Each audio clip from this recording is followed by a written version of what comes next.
So, welcome back, everyone. Welcome to another podcast episode. Here today we have Limo. Limo, thank you very much for coming here. Man, yeah. Limo, well, as an introduction, we want to say a little bit more of what you do exactly and what niches are you into, so people can know a bit more about you. Sure. So yeah, basically myself, I'm Limo. I'm half French, half Tunisian. I've been traveling all over the places. I've been living in Canada for 5 years, lived in Paris, lived in Tunisia, in London, Bucharest. I've traveled a lot, and I've always been into business. So right now I still have a business. Before I was in e-commerce. I had like multiple e-commerce stores. I was selling products online, and now I'm more into coaching and info products. So right now I specialize more in helping entrepreneurs, men, to improve their dating lives, improve their confidence, their lifestyle, and really have a lot of options with women, especially busy entrepreneurs. That's mostly my avatar, because usually guys who are just starting out or they don't have a business, either they don't have the money to invest, or it's not really, they're not as serious about it. So they're not that much invest into that specific side of their lives. So that's what I'm doing, and I also have an app that allows entrepreneurs. So I'm always helping entrepreneurs, like whether it's for dating or for also networking or business. I like to help entrepreneurs mainly. So I also have an app that's kind of a mix between Tinder and LinkedIn that allows business owners to instantly connect with other verified business owners anywhere they go. But it's still in development. Like, it's not ready 100% yet, so we're still in the making. Great. Yeah. I always move with that saying that's like, if you want to make money, you either make someone who's wealthy more money or you save them time. Yeah. So I like the fact that you also focus on that. I was going to ask you, like, what brought you, like, how we ended up meeting here in Thailand out of all the places in the world. I think you answered that saying that you travel a lot, but why Thailand, for example? Yeah, first of all, it's so random how we met. I mean, we met we met at the gym. Yeah. We met in the sauna, had a quick conversation. Great place to meet entrepreneurs. Yeah, and women. And women too. Met so many girls from the sauna. And it's great. And you were the one, and props to you, to initiate the conversation. And that's a good trait that you have. It's like you have this trait of like you're good with people and you're good at initiating things. So that's a huge trait, and that's what I liked in you. So we connected very quickly, very fast. We had a great connection very fast, and then we exchanged contact, and here we are. Yeah, let's see what comes out of them, man. I'm very interested in a couple of business ideas that I have already, which I'm gonna talk off camera. Yeah. But Thailand. Why Thailand? Taxes? Taxes, girls. The environment is great for business. They call it the Silicon Valley of Europe because there's a lot of startups. There's a lot of companies like TransferWise and Bolt and. I was gonna mention, especially now that so many young entrepreneurs are coming here, it's very good for you in your specific niche. Yeah. To get clients from. But to be honest, like I've spent 3 years here. And at some point, it gets a bit redundant. Like, yes, you can meet other entrepreneurs. Like I've met you, for example, very recently. I meet new faces every year, but I feel like it's a bit limiting because it's a small city too. It is, yeah. So I think that at some point, maybe a bigger city like Dubai or a city with 1 million plus people would be better. I don't know. That's interesting because most of the entrepreneurs that I meet here, they spend half of the year here and half of the year in Dubai. Most of them. I think that's a great move. It is. Especially in the winter. Yeah. It depends. Like for me, for example, I want to be here because of the winter. Because that's when I operate the most, like the better. Like when everything's dark, everything is cold. To focus, it's crazy to focus. I agree. I mean, here for focus, it's much, much better than living in Thailand or something where it's always sunny and therefore you're less inclined to do the work than if you're here. Yeah, if you kind of feel guilty if you don't enjoy the sun. Yeah, exactly. Yeah. I've been to Bali, man, for 3 weeks. It was so hard to work, so hard. Number one, it's hot. There's mosquitoes. There's stuff like it's exotic, and so it's hard to. You don't want to work, especially when it's sunny outside. Now we were lucky because it was rainy some days. So the rainy days we were working, but when it's sunny, man, you just FOMO all the time. You don't want to stay in and work. Exactly. So, especially in Bali, this is also another good place to meet people. Not to focus, but there's a lot of people that you can relate there as a young entrepreneurs. Yeah. Good place to make contact as well.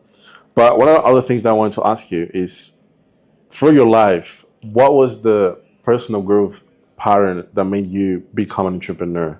What made you decide? Because usually all of us, or the vast majority of entrepreneurs, what makes us become entrepreneurs is the fact that we want to be free, the fact that we don't want to be part of the system. So what was the decision that made you get into that position that you are today? Yeah, very early on, since high school, I was very much attracted to money. I liked beautiful things. Like in high school, I was fortunate. I was in a pretty high level high school in Tunisia, because in Tunisia you don't have that many high schools, and the high schools that are really like rich people's high school is like the French high school. Yeah. And so I was in the French high school in Tunisia, and a lot of my friends, like some of their parents were millionaires, even billionaires in Tunisian dinars. So some of them had like multi-million-dollar villas. They were like, some of them were literally 18, showing up in high school in a Ferrari. I'm not even kidding, because there's such a high discrepancy of wealth. And so myself, I wasn't that rich. Like my parents were middle class, like maybe high middle class. We could afford a few trips a year. Yes, we could afford a few luxuries. In Tunisia, we were pretty high end, but we go to Paris, we're like broke, compared to normal. If we live in New York, like we would be like very like less than average. But in Tunisia, we're rich. Yeah. So I grew up in this environment where I saw a lot of money around me, a lot of friends who had more than me, and I always wanted to have access to that. And I wanted to be self-made. I didn't want to rely on my parents' money. I wanted to make it like self-made. And I remember since high school, I've always been passionate about how people became successful. I remember I was reading back in, when I was 16 years old, maybe the year before you graduate high school. And I was reading like the biography of Rockefeller, Yeah. and I was like, shit, this guy is made it. Like he's so. I was looking up to him, like Rockefeller, even Donald Trump. I like Donald Trump. This is something that I share publicly. Like I like Donald Trump. A lot of people say he says bad stuff. He says whatever. So I like figures who are. I mean, you could argue Donald Trump is not self-made because of his father and whatever. Still, he managed to do well for himself, even though maybe he had some ease with his father's heritage, but still. So I've always been kind of intrigued about how to make money, about how to become a self-made guy, about entrepreneurship, and how to afford beautiful things, how to afford jets, yachts, stuff like that. Now, I'm not at that level yet, but I've always loved big brands, yachts, stuff. I've always loved that shit. So since high school, I wanted to be rich. I knew that. Now, in the beginning, I followed the traditional path, which is you go to a business school, you learn, you go and you have a degree and stuff, because that was my only way out. Because my parents would pay for the school that I would get in, and that was my way out to go to another country and live there. So I went to a business school in Canada, and my first year I saw that I could go and study and stuff, but ultimately this is not what's going to make me rich. Like I was really, since the first year of college, I was reading about business, getting into courses about business and starting stuff. This was my testing phase, like starting e-commerce businesses, starting to read about business, different types of businesses. And I started with e-commerce, as I said in the beginning. And over the years, I was also learning about seduction and psychology in women. Because I struggled, my first year in college, I kind of struggled with women because it was a very different environment than in Tunisia. And so I was like... Especially Canada. I can... Yeah. It was fucking cold, man. In the winter in Canada, it was minus 40, nobody was going out. It's a bit like Tallinn in the winter, very similar to Tallinn. I don't know why I always pick fucking cold countries, man. I need to pick warmer countries. Next time I need to pick something like Dubai, man. I mean, you have Dubai, Cape Town, Argentina as well. Yeah. Very good. I know you're from South America, from Brazil, and one of my goals is to visit some of these countries too. But I know it's a bit dangerous there sometimes. It depends a lot where you go. Yeah. Like me personally, I live in a place called Florianopolis, which is one of the richest places in Brazil and the safest. Mm-hmm. Apart from that, you also have, let's say, Balneário Camboriú, which they call it the Dubai of America, which I think is the most similar to either Dubai or Miami. Is it near Rio? No. Way south. Like South. in the Okay. winter, it's very cold as well. Yeah. But I think it's the coldest for your kind of lifestyle and entrepreneurial life. But you're gonna like it. I need to check it out. Yeah, if it's safe, as long as it's safe, kinda, it's cool. As long as it's not favelas or something, it's fine. Yeah. And I was about to ask you, when you started entrepreneurial life, you told me that you went focused first on e-commerce. Yeah. Why that? What brought you to that situation, niche, and industry? I think the market overall brought me to that because it was really a trend in 2015. It was the beginning of e-commerce, 2015, drop shipping, stuff like that. I was seeing all these guys making so much money, and I just saw an opportunity at that time. Mm-hmm. So in life, you have to seize opportunities in the market. Like sometimes, if you get in early in some opportunities, you can make a ton of money. So for me, I was like, okay, what's the main opportunity here? What's something where there's like, the barrier the barrier to entry back in 2015 in e-commerce was really low. I mean, even now it's pretty low, but the competition wasn't as high. Now you get into e-commerce in 2024, man, unless you have like a crazy system, you're gonna get crushed. But before in 2015, you could have like a very average store, something very like something not that well built, and you could make a lot of money if you're great in ads and stuff. But now it got a lot more complicated. So I think what got me into e-commerce is just like the wave of opportunities at that time, and what was the ease of niches they went to, like e-commerce brands? What's the specific niche? Oh no, so I was selling all sorts of products. At first, I wanted to do like a jewelry brand for men, so selling like bracelets. I had a brand called Limotti. So Limo, Limotti, like to sound Italian, like Giuseppe Zanotti or something. I want to sound Italian, like Limotti.com. That was my website. Yeah. And I was selling like bracelets from Alibaba. I was ordering them for $10, and I was selling them for $60, something like that. And I was making like a good margin. I remember my first sale. I saw my first sale back in 2016. I remember something like that. I had a Shopify notification, $59.99. I was like, whoa, what the fuck? I got a sale. I remember I was at a party. It was at night. I was at a party and I saw the notification. I was like, shit, I'm gonna become so rich.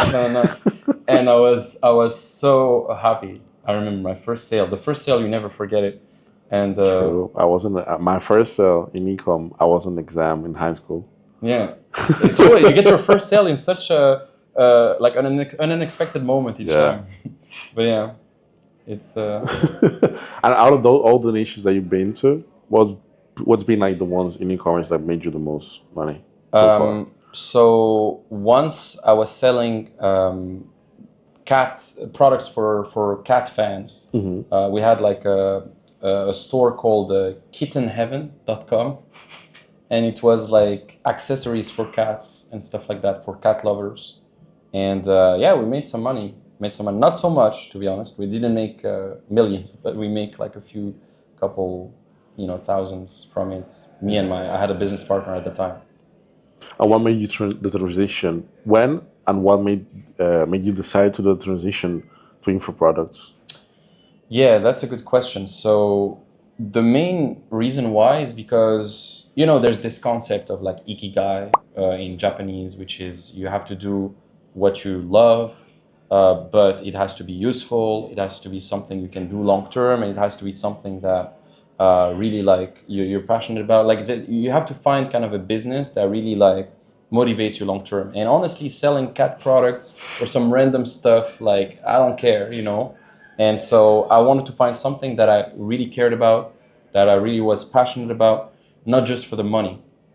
And after 2-3 years of doing e-commerce, it felt a bit soulless to me, and it felt a bit like meaningless to just sell like some random products online and stuff like that. I wanted to do a niche that really motivated me, that I could stick to long term, and where I could learn new things constantly. And honestly, I like the human-to-human contact as well. So in the coaching and selling products, you're actually changing people's lives in real time. You're connecting with someone, you're influencing someone's lives.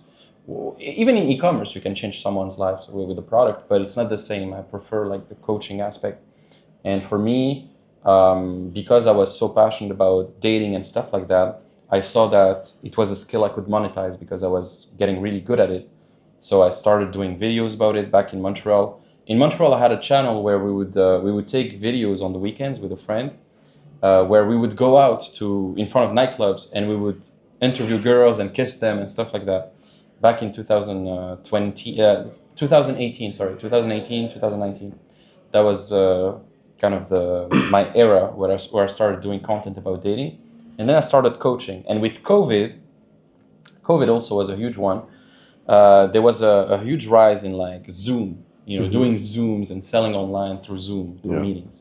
So that's when I also capitalized on that, like the selling info through Zoom and also selling high ticket, because the thing with e-commerce too that I didn't like is the margins. Because once you go through the cost of the suppliers and the ads and the store and this and that and that and that, you have very low margins compared to coaching. Usually like 10, 15. If you're very good, 20, 25, but that's very difficult to do. Exactly, it's pretty low. Whereas with the high ticket coaching stuff, I can make 90% margins. I can make easily 20K a month with 4 clients, and you have less headaches, less bullshit, and it's better. It's more scalable for me. Honestly, I prefer that. Yeah. Now that you mentioned that, I wanted to. There's 2 questions. First is in the production process, which we're gonna do later, but the first one is when you thought about monetizing that skill, what was the first things that you started doing? For which business? Sorry. For the coaching one. Coaching one. Okay. Yeah. Like you started creating info products, you started doing like a one-on-one or masterminds. It's a good question. So at first, actually, literally, I told you I was shooting videos in the street in front of nightclubs and stuff. And literally, my first client was a guy who saw me kiss girls in front of him in the street. He saw me doing the video and then kissing the girl in the street. Yeah. And then when I stopped recording, he came to me and he said, "How did you do that stuff? Like, how? Like, can you teach me? Please teach me." And I was like, "Yeah, I'll show you, man. I learned this. I took courses. I learned, etc. I can show you." And so then I took his WhatsApp. Yeah. And we stayed in touch. And then I told him, "Look, you pay me $200. I go with you nighttime next Friday, and we go out together, and I show you exactly how to do that." And so he came with me, paid me $200, wired me the money to my bank, Canadian bank, and then we went out, and he was dancing with girls. He was like spinning them around. He was so happy. He was like, maybe I think he almost, I forgot if he made out or not, but he was like very happy because he got to talk at least with a few girls. Whereas before he wasn't doing it by himself. So that was pretty cool. And then I started doing also little seminars where, because in Montreal, basically, I was living in Montreal, there was like also some dating groups there that were already pre-made. Because there was at the time a big company called Real Social Dynamics. Maybe you heard of it. It's like a company at the time that were, they were selling like dating products as well all over the world. They were doing like seminars, boot camps, conferences all over the world. And there was like a big group in Montreal for that. So I was in that group. And because I was one of the top kind of leaders and contributors to that group, I became the one who hosted the events in Montreal. And so me and my friend, we were hosting events every month. We were charging like $20 just for covering the cost of the seminar room. And 20, 30, 40 guys showed up, and me and my friend, we would speak about dating. And then at the end of the seminar, we would sell the bootcamp. We would sell, okay, look, this is cool, like we're teaching you stuff here, but the real stuff, the real knowledge and wisdom comes from action. So if you want to take action, come with us, like come to a club with us, come do it with us, And some of them were paying like up to $1,000 for a weekend. That wasn't actually, I could charge more. I'm charging more now for that. But before it was really high for me. I was a student, like $1,000 for 2 nights, Friday, Saturday night, to have fun and teach them how to date. Hell yeah. So I was charging that. so yeah. Interesting. And then when it comes, changing the subject to the production process, because now I know that you do a lot of content, and that's the main way for you to acquire the clients and attract the audience. So I wanted to ask you, if you can walk us through the video process, like from when you have the idea, or what kind of videos you do the most, or the ideas that you have, and then you convert them into a video, and then potentially get clients from it. I'm a bit confused by the question, and there's a bit of noise inside, but Yeah. I hope the noise canceling stuff is there. But basically, like to walk us through the video creation process, from the idea and the concept to you creating the video, and then potentially getting clients out of that video. Okay. Like So usually you mean it's, YouTube videos, for example? yeah, usually it's, for example, YouTube videos that people have questions about, or one of your clients that you say, okay, I'm gonna record a video based on this question. Yeah. Yeah. So it depends. So sometimes, yeah, if I see that there's recurring questions that my clients ask, then I know this is a topic of interest that might interest some more people. Yeah. So I will make a video about it. Anytime I receive a question redundantly, I note it, and I take a note of it on my Apple Notes, and I have like a note called video ideas, and I would put it like video idea, okay, how to take a girl's number after you approach her, okay, this is a video idea, whatever, you know, and I put it there.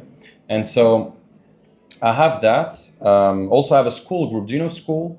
School is like a new platform. Is the one from Alex Hormozy? Some of it's Alex Hormozy too. Okay. Yeah, they're partners on School. That's true. And so School is great because School is a community-based platform, and so there's a lot of people asking questions in the community, and I can also get a lot of ideas and feedback from that. And also one of the biggest hacks for YouTube is really finding videos that have already gone viral and that have already been popular, and just modeling it, like mimicking it, you know, just making the same kind of title, the same kind of topic, and redoing it yourself, but with different content. You don't want to copy exactly what the person says, but copy the headline, copy the structure of the video. If you copy popular headlines, you can really grow your YouTube channels a lot bigger very quickly. That's what I'm starting to do right now. My YouTube channel is not huge at all. I only have 2K, but I'm starting to do that. But 2K, based on what you do and the kind of clients that you have, that's a lot.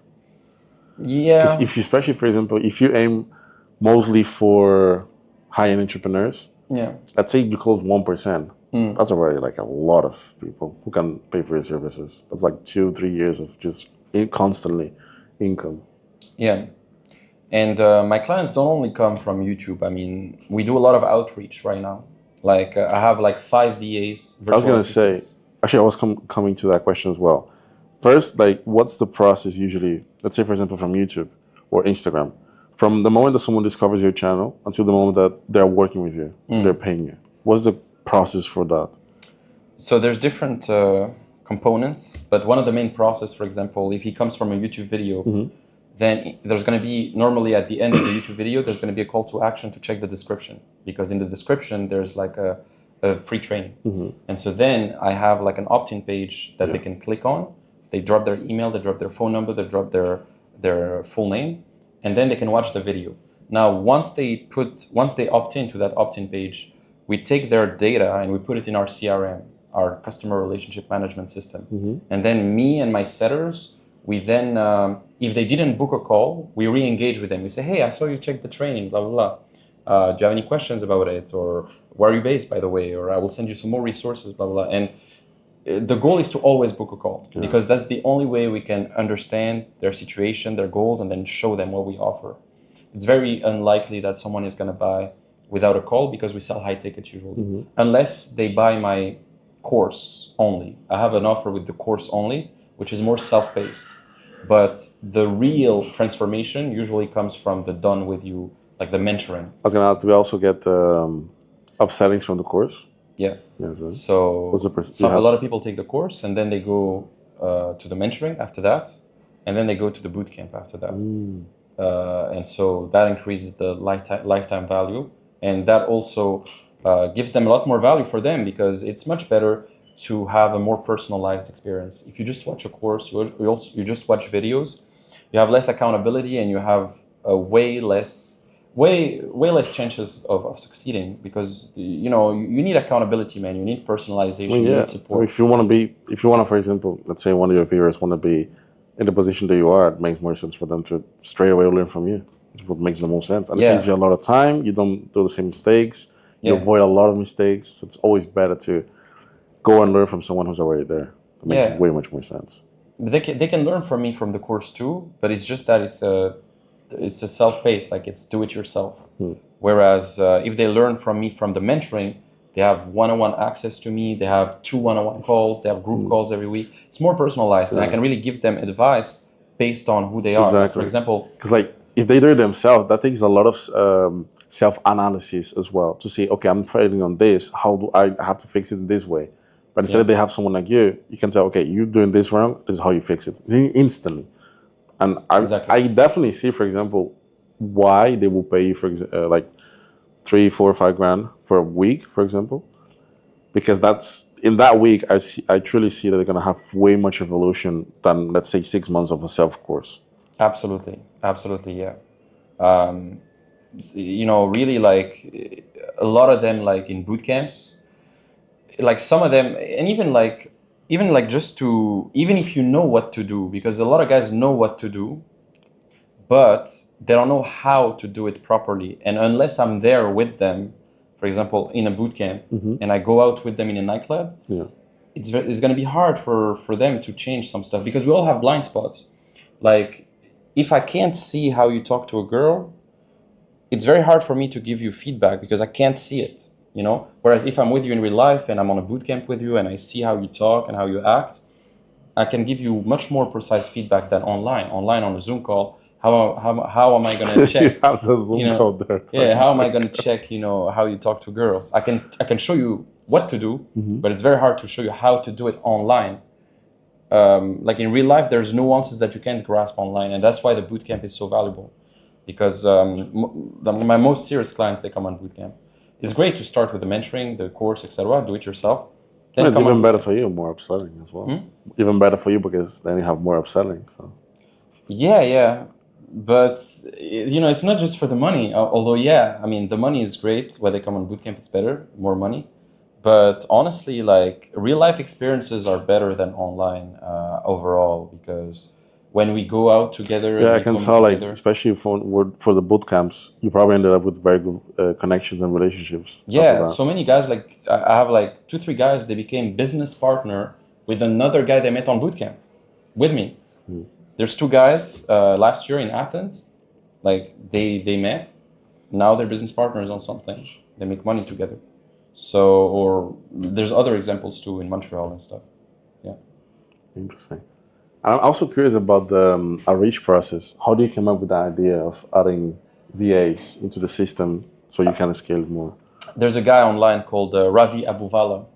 He's a guy I follow for a long time. He has a company called Scaling with Systems. Okay. And the first time I heard about Filipino VAs, like hire a Filipino guy, I think was from him. And I have to give credits where credit is due, because I think it's a smart idea to just delegate to third world countries. Like, you pay someone $2 an hour to do something that can be delegated for $2 an hour. And I don't like doing outreach manually myself. It's so tedious, man. Like, go DMing people, random people online and stuff. I was doing it, man. I was spending like 8 hours a day doing that every day for months on end. Man, sometimes you want to kill yourself, bro. Like, just staying on your computer, on Facebook, prospecting. Nobody replies to you. Some people tell you to fuck off all the time, and like, I'd rather give it to a VA, and I'm happy to pay $400 a month for them to do it full time. So and there's a good website, if you guys, even for you, maybe you know it. It's called onlinejobs.ph. And you can find VAs in very quickly. You just post a job offer. Plenty of VAs are going to reply. You do a Zoom call where you interview them, and then you pick the best ones. You put them through a trial for 2 weeks. You see how they perform, and then you can hire them long term. And it's great, man. Online jobs, I would recommend 100%. And do you plan to scale even more? Yeah. Now we're just babies. Now we're just still.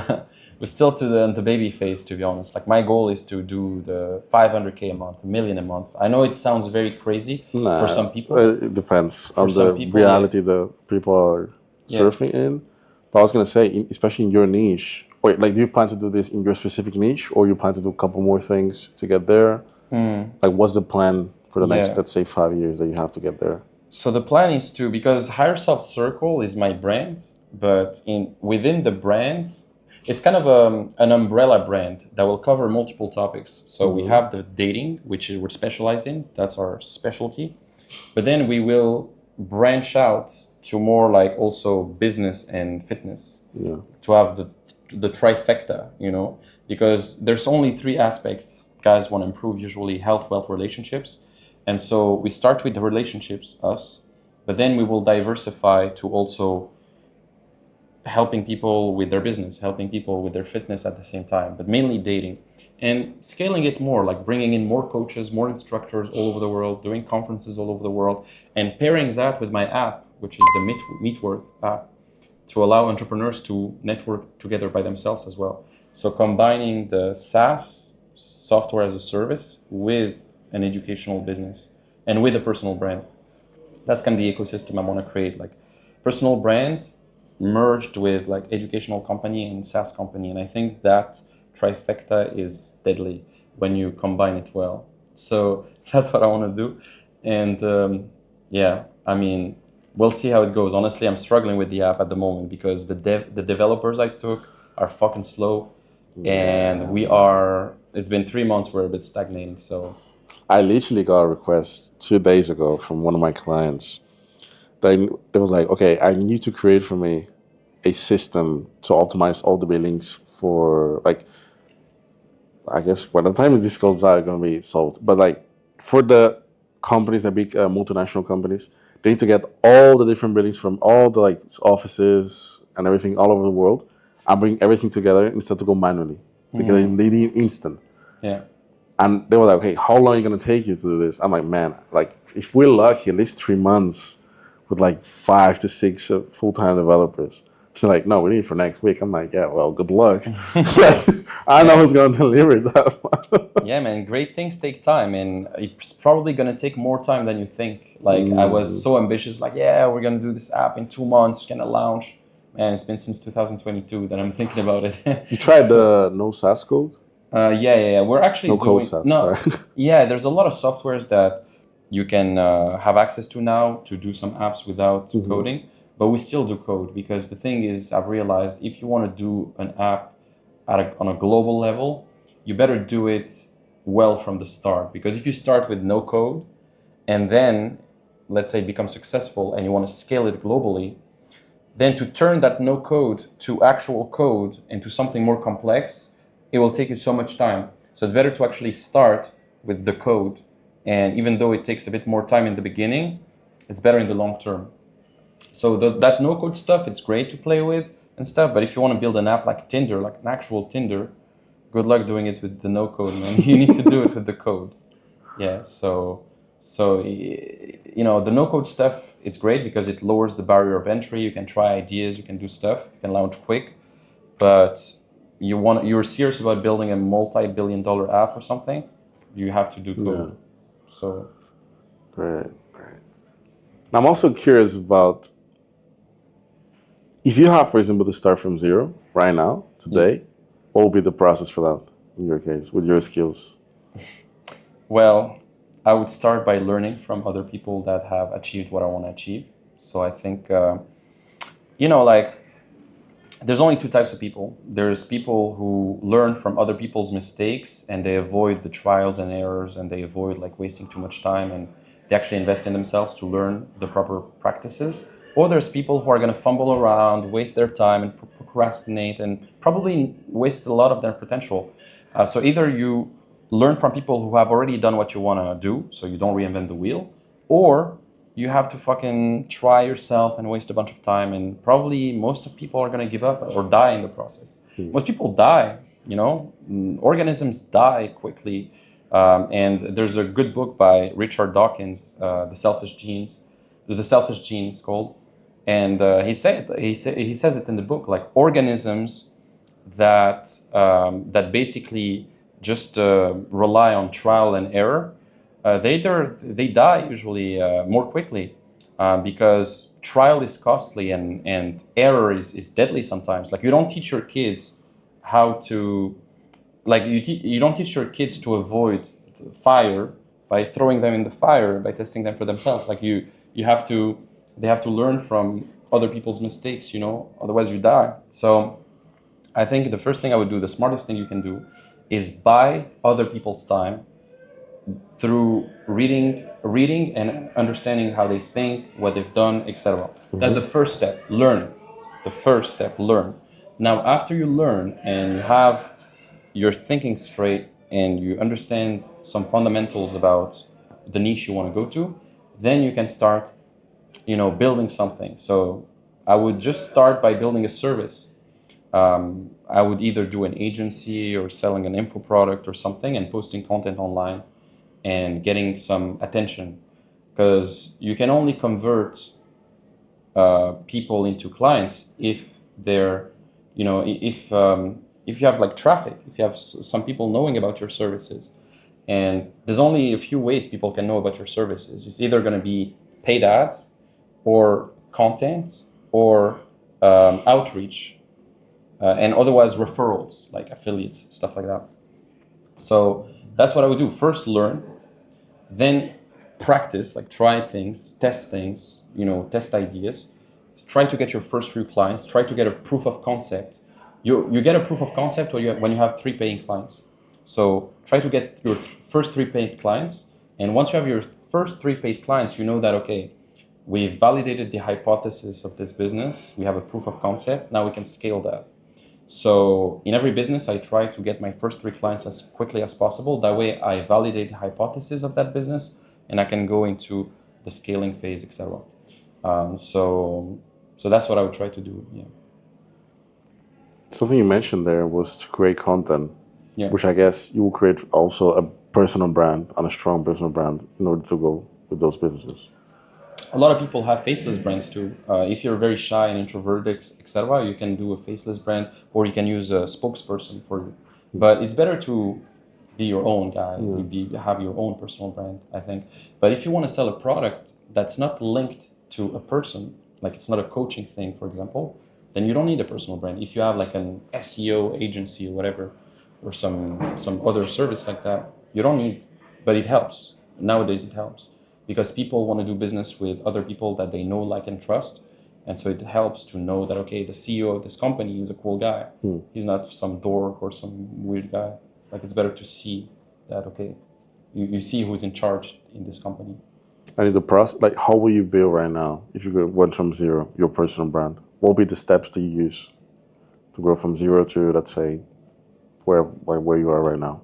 It's a good question. So first, I would be very clear about what kind of people I want to serve and what would be my niche. So you have to pick your niche. Now, to pick your niche, you can try different formats and different styles of content, because if you're starting out, there's probably different topics you could choose. There's probably different topics you're passionate about.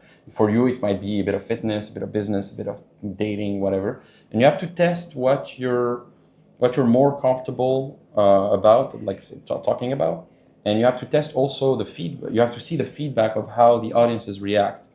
Do people, like, what is the type of content that people like the most that you're doing? So post a bunch of content and then see what's the content that's the most high performing.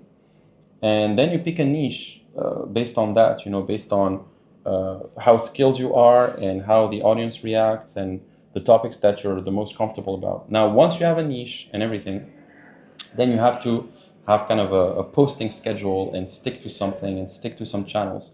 Now, I recommend sticking to 1 or 2 channels in the beginning and not go everywhere, not be a Gary Vee from the beginning. You know Gary Vee? Yeah. Yeah, so Gary Vee says, okay, you need to post like 20 pieces of content everywhere, like TikTok, LinkedIn, Twitter, blah, blah, blah. But in the beginning, when you're starting out, it's very hard to post like 20 pieces of content everywhere. So instead of being everywhere, be like omnipresent in 1 or 2 platforms, like you post like every week, every day, whatever.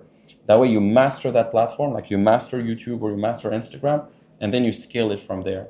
And you have to have a posting schedule. So you have to post minimum, like, it depends. YouTube, minimum 1 or 2 times a week if you're serious. Instagram, everyday stories ideally, and then some reels, carousels, posts at least 3-4 times a week. And then depends on the other platforms, but yeah, you have to stick to it. You have to produce minimum. I would say 300 pieces of content before you really master kind of your topic. Like, unless you've done at least 300, 500 videos, don't expect to blow up. Like, you have to really put in the reps. I think, I don't know if it was Mr. Beast or something, but he got like his first 1,000 followers from his like 50th video or something. Like, so it takes time. Yeah. Like, your first few videos, you're gonna get zero. So yeah. Interesting. Like, I was ready to the next two questions, which is starting from zero on both brand and money. What will be the three mistakes that you will avoid? One, I think you reply, which is avoiding doing mistakes yourself and learning from others. Mm-hmm. What will be the other two? The mistakes that I would avoid on my way to success. Yeah, three things that you say, okay, this is definitely, I'm not going to repeat that. Yeah, the second thing is shiny object syndrome. So, man, I was very much, I fell into shiny object syndrome many times because every time you see a guy online talking about something and you want to try it, and then you get distracted by that, or you try a new thing, a shiny thing, instead of sticking to the thing that already works. Yeah. And you become like a niche switcher. You switch niches all the time. You switch things. That's a big mistake. And this also comes hand in hand with the guys who try to start like different businesses at once. Like, they try to chase too many rabbits. There's a famous quote: "If you chase too many rabbits, you catch none." And it's better to have like one bird in the hand than two in the bush. Yeah. Right. So it's better to have like one business that works than try to start like three other businesses that haven't proved to be working and then fucking up the thing you already have. So that's a big mistake too. Third mistake, I would say, not managing my time well enough, man. I've wasted a bunch of time, when I look back, sometimes I wasted a bunch of time scrolling or doing some bullshit, and just like managing my time better. And all of that. Sometimes I could have managed my time better. Yeah. So really like being good at time management, productivity, stuff like that. And I've always prioritized my health. That's a good thing I've done. I think a lot of entrepreneurs nowadays, they think, okay, it's all about the money, etc. Like grind, fuck the gym, etc. But honestly, now I prioritize my health over everything. Next question I had is, yeah. Right now, for example, you told me with like the goals that you have in terms of scaling everything. Yeah. Do you plan? You said you plan to diversify in the kind of services and business that you want to do, but do you also plan to diversify in terms of niche, or to create the wealth in terms of like real estate also, or going to the service business, or just mainly focus on the infra products and? Yeah, so once you make a lot of money in business, I think then you can reinvest your cash and diversify that into real estate, stocks, stuff like that. Mm-hmm. But in my business, like in the actual business, I don't want to diversify too much. Like, yes, I will stick to dating for now because this is something that works. I know it's proven. Then maybe I'll do a bit of business coaching, fitness coaching on top. But the main thing is dating. That's my specialty for now. And then with the app, that's going to also allow entrepreneurs to network together, etc. So I'm looking to scale the coaching business and the SaaS business at the same time. I have a business partner too, so I'm not doing this alone. That's the main focus that you have, right? You don't plan, for example, to go in other industries or niches. As I said, like, one bird in the hand is worth two in the bush. You don't want to catch too many rabbits or you catch none. So I'd rather have something that really works, that I know will work for years on end, and really become the master of that craft, like the top brand in that, than try to chase too many and stuff like that. So for now, I think I will stick to what I have and scale what I have, because what I have is already good. I mean, I don't need to switch niches like every 2 years or whatever.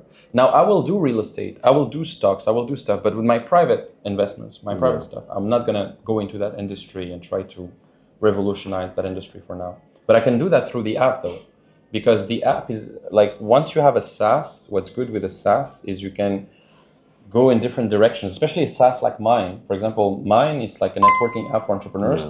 So I can have deals with hotels. I can have deals with the Ritz-Carlton. I can have deals with some yacht company in Monaco to do like entrepreneur events.